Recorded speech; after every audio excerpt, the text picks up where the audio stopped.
Nerderotic.com. Let's see how much Spider-Man has made.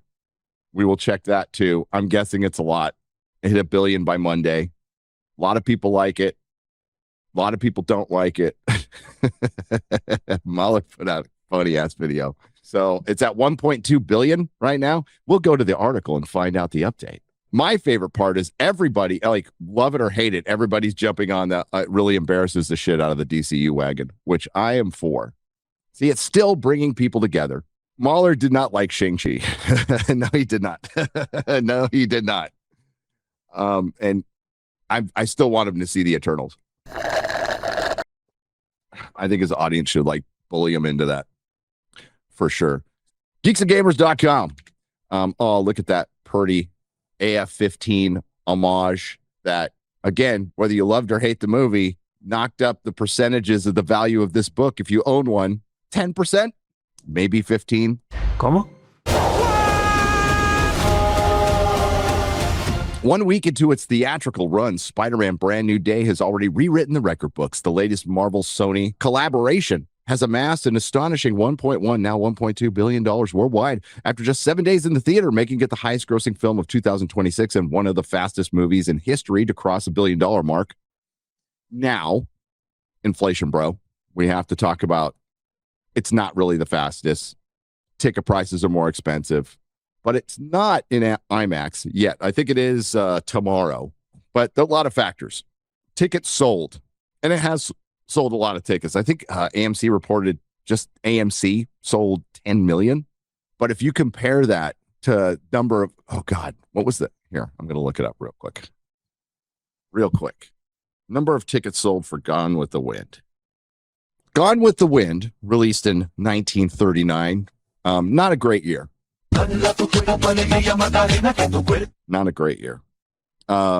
Sold an estimated 202 million tickets in North America, the United States and Canada. Across its initial release and subsequent theatrical re-releases, worldwide estimates put it at its ticket total sales around 285.6 million in a world that was much smaller almost 100 years ago. Puts it into, and like these tickets were like, what, a nickel? And that's all you had to do because it was the fucking Depression. Good thing they made alcohol legal again, just in time for everybody to be really fucking depressed in this era called the Depression. So 10 million tickets sold. That's just to AMC, though. And one of the fastest movies across, owns the biggest domestic opening weekend ever, and proven that despite years of superhero fatigue narratives, audiences will still show up in massive numbers when they're excited about a movie. Fact. Those are facts. And the fun thing about superhero fatigue is like, what comes first, chicken or the egg? Is it bad movies? Yes. I mean, the answer is yes. That's, of course.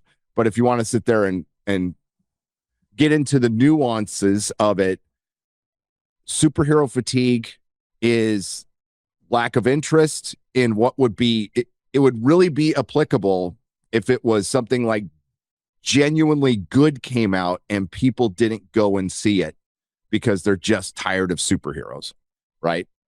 I'd say a film like that would be Dredd. It didn't do well. It's phenomenal. It's got a cult following now. I can't think of a person who's seen Dredd who doesn't like Dredd. Could have been bad marketing, whatever. You will convince me superheroes are back in a big way when you can make a Ghost Rider movie that makes $750 million.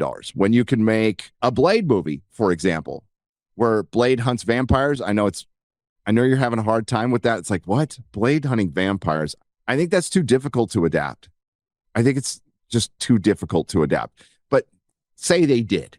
And that one, lower budget, gets $500 million, right? That's when we're back, baby. But there'll always be Spider-Man movies. There'll always be Batman movies. But the fact of the matter is they got to make better movies. And I said it before, if even half of the Marvel schlock was mid and even half of the D+ shows were mid, we wouldn't be having this problem right now.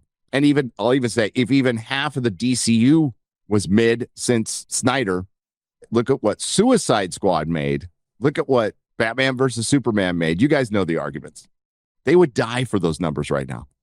So Spider-Man being the highest grossing movie of all time, I don't think it's going to hit 2.9 billion. I just don't. I don't think it's going to hit 2.7 billion. I think 2 billion, maybe. But, I look at these movies, these highest grossing movies, and I remember a time where the highest grossing movie of all time would be oh yeah, of course. Gone with the Wind, Star Wars, even Titanic. But now we have Avatar, which is shit. Endgame, pretty shitty movie. It's got moments, but pretty shitty movie. Probably say Spider-Man Brand New Day is the best of the lot, but I wouldn't put it in top 3 movies of all time. That'd be a little crazy. The importance of week 2, I think it has superhero movies generally have a pretty big drop. I think it has a Far From Home. Correct me if I'm wrong. Its drop was in the high 60s. I think even No Way Home had a huge second week drop, but great legs, but not like a woman, great legs. You know what I mean? So for Spider-Man, however, the size of the drop may matter less than people think. And Brand New Day falls around 40 to 50% domestically. That would actually be an exceptional hold for a movie opening this large. Yeah. So what's unusual is Obsession didn't drop. It went up its second weekend. It went up. The Odyssey's hold was insane. I think Barbie's hold was insane. So was Oppenheimer. These are rarities when people are actually excited about a movie. Honestly, though, I don't think it's going to be the highest grossing movie of all time. I don't. I think it's going to make a lot of money. I don't think it's going to make it to Good Lord. Avatar made almost $3 billion. If you want to start wondering what's wrong with the world, you go back to the year of our Lord, 2008. When CERN went into operation, the Large Hadron Collider, which takes particles. It's a big circle. It's miles in circumference, and they take little particles and they throw them at each other at the speed of light. How do they see them? How do they know? I don't know. But they do this so they can, basically get into the secret sauce of the universe, start, understanding the universe more with their physics. And they make things like micro black holes. I don't think that's a really good idea. I remember an Art Bell interview with Michio Kaku where he was pressing him to say, because he was going, isn't making a micro black hole kind of dangerous? Couldn't it suck all of reality into this hole and become a bigger one? And Michio Kaku couldn't say no. He kept saying, oh, well, it's almost impossible, highly unlikely, saying things like that. But he would, and Art Bell finally got him to say, no, it's possible. It's minute, but it's possible. I think it happened. I think we got sucked through a micro black hole into the retardiverse. And that's where we've been ever since. So props to Matt Walsh for identifying 2008 as the year pop culture ended. I would argue there's some stuff after that was good, but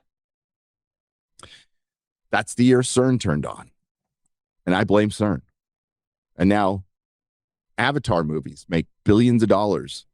I mean, look at that. That's not even, unless you're a furry, that's not even a pleasing design. Like, what the fuck is this? It's like a Rasta cat furry. And you know what? I complain about the white wigs on the Valerians on House of the Dragon, but look at this white boy rocking not just white boy dreads, like brother dreads. What are we doing? And then they plug their little things in the fucking, I don't get it. Maybe I'm just old. Maybe the world's just passed me by. I don't know. Come on, Gary. Space Indians. What's not to love? There's so much not to love. Yes, dreads are gross because it requires you not washing your hair. Ready. Nerderotic.com. Please subscribe.